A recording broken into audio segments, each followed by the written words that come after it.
সসম্মানে যাতে চাকরি করতে পারি আমরা যোগ্যরা, সেই দিকটা যেন একদম নির্দিষ্ট হয়। বিকাশ ভট্টাচার্য মহাশয় আজকে আবারও যোগ্য শিক্ষকদের যেভাবে টেন্টেড বলে দাগিয়ে দেওয়ার চেষ্টা করলেন, এটা আমাদের কাছে অত্যন্ত অপমানজনক। যারা যোগ্য চাকরিরত তাদের কেউ যেন বঞ্চিত না হয়, নিয়ম মাফিক আইনের মাধ্যমে সকলের চাকরির স্থায়িত্ব যেন থাকে, এটা রাজ্য সরকারকে অবশ্যই দেখতে হবে। এবং বিচার ব্যবস্থার কাছে আমাদের প্রার্থনা থাকবে যে যারা যোগ্য চাকরিরত রয়েছে তাদের জীবনগুলো যেন অন্যের দোষে অন্ধকারাচ্ছন্ন না হয়ে পড়ে।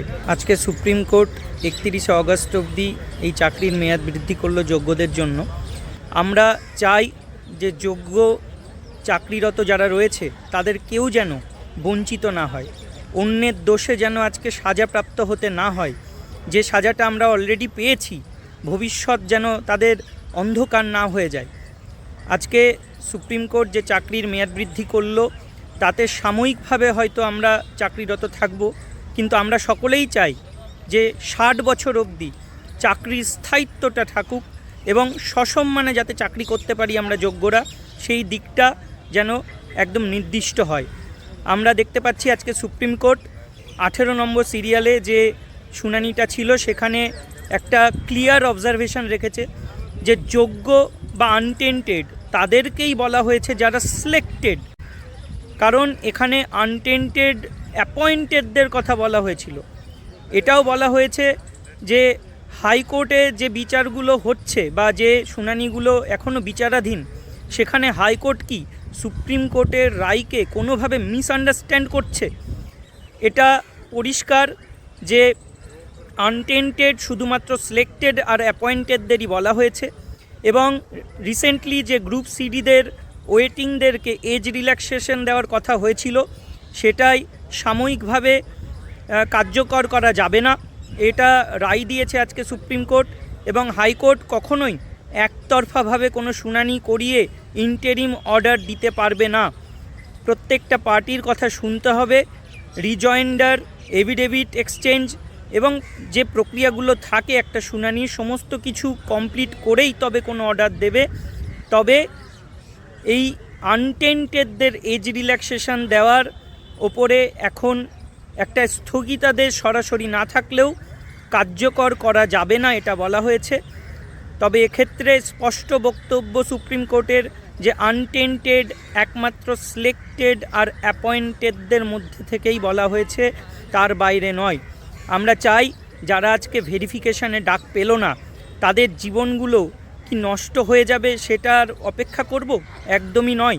আমরা চাইব যে যারা যোগ্য চাকরিরত তাদের কেউ যেন বঞ্চিত না হয়, নিয়ম মাফিক আইনের মাধ্যমে সকলের চাকরির স্থায়িত্ব যেন থাকে, এটা রাজ্য সরকারকে অবশ্যই দেখতে হবে। এবং বিচার ব্যবস্থার কাছে আমাদের প্রার্থনা থাকবে যে যারা যোগ্য চাকরিরত রয়েছে তাদের জীবনগুলো যেন অন্যের দোষে অন্ধকারাচ্ছন্ন না হয়ে পড়ে। প্রাতিষ্ঠানিক দুর্নীতির কারণেই 2016 প্যানেলটি আজকে বাতিল বলে গণ্য করা হয়েছে। এবং তার সঙ্গে মহামান্য সুপ্রিম কোর্ট যে রায় দিয়েছেন সেখানে 31 ডিসেম্বর 2025-এর মধ্যে এই নিয়োগ প্রক্রিয়াটি সম্পন্ন করার কথা উল্লেখ ছিল। অর্থাৎ এই সমস্ত দায়ভার প্রতিষ্ঠানের যে যারা যোগ্য শিক্ষক তাদের পুনরায় পরীক্ষার মাধ্যমে কীভাবে নিয়োগ সম্পন্ন করবে। যদি কমিশন বা রাজ্য সরকার নির্ধারিত সময়ের মধ্যে তাদের এই নিয়োগ সম্পূর্ণ করতে না পারেন, তাদের জন্য যদি পর্যাপ্ত কিছু সময় লাগে, তাহলে অবশ্যই তারা সেই আর্জি নিয়ে সুপ্রিম কোর্টে যাবেন এবং সুপ্রিম কোর্ট মানবিক দিক বিবেচনা করে সে রায় দেবেন। এটা আমাদের কাছে অত্যন্ত প্রত্যাশিত ছিল। কিন্তু আজকে আমরা একটা বিষয় দেখলাম, বিকাশ ভট্টাচার্য মহাশয় আজকে আবারও যোগ্য শিক্ষকদের যেভাবে টেন্টেড বলে দাগিয়ে দেওয়ার চেষ্টা করলেন, এটা আমাদের কাছে অত্যন্ত অপমানজনক এবং একরাশ হতাশা করুণা ছাড়া আমাদের কিছু বলার নেই। তবে এটা আমাদের কাছে সাময়িক স্বস্তি।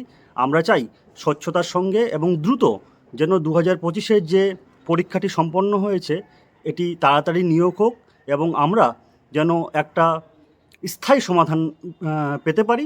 এর জন্য আমরা রাজ্য সরকারের কাছে আমরা দাবি জানাচ্ছি। ধন্যবাদ। 31শে অগস্ট 2026 অবধি আমরা সকলেই স্কুল যাব এবং বেতন পাবো, এই খবরটি আমাদের কাছে সাময়িক স্বস্তি এনেছে, কিন্তু এটি কখনোই একটা পূর্ণাঙ্গ সমাধান হতে পারে না। আপনারা ইতিমধ্যে সকলেই জানেন যে আজকে আমাদের যে এই ডামাডোল অবস্থা, এই অনিশ্চয়তা, তার একমাত্র দায়ী প্রাতিষ্ঠানিক দুর্নীতি। এবং নমস্কার, আমার নাম হাবিব। আজকে সুপ্রিম কোর্টে যে কেসটা উঠেছিল, অর্থাৎ এক্সটেনশনের যে হিয়ারিংটা আজকে ছিল, সেটার বিষয়ে প্রতিক্রিয়া দেওয়ার জন্য এই ভিডিওটা করছি।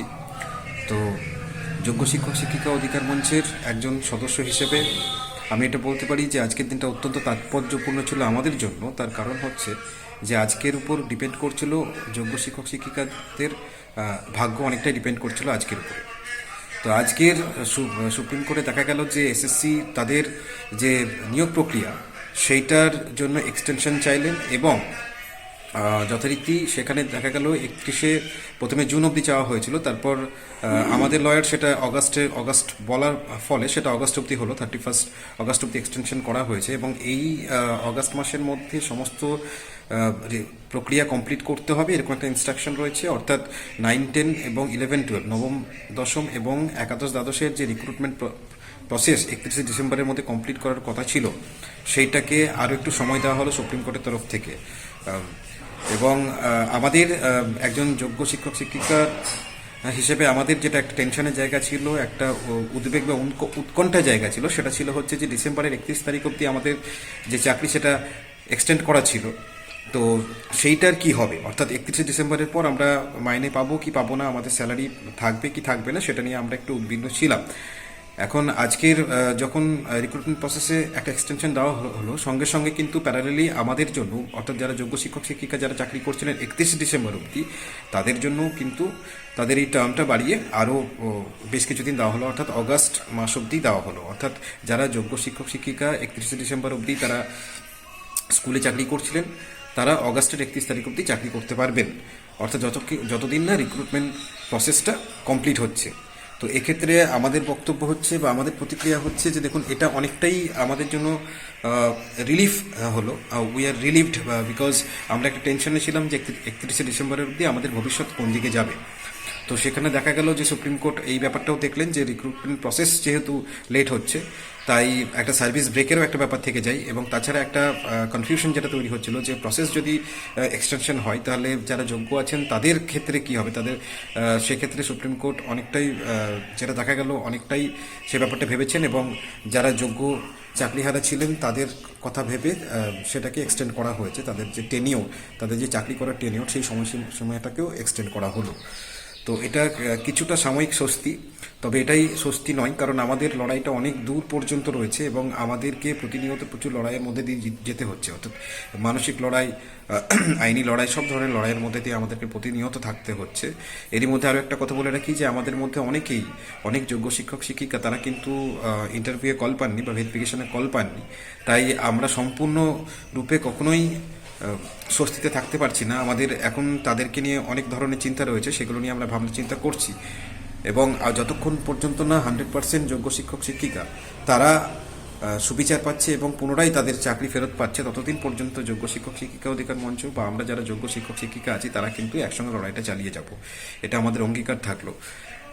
তবে আজকের রায়টা বা আজকের এক্সটেনশনের যে রায়টা, সেটা কিছুটা হলেও আমাদের জন্য স্বস্তিজনক, এবং কিছুটা হলেও আমরা মানসিকভাবে কিছুদিনের জন্য হলেও একটু হয়তো রিলিফ থাকবো। ভালো থাকবেন, সুস্থ থাকবেন সবাই, ধন্যবাদ।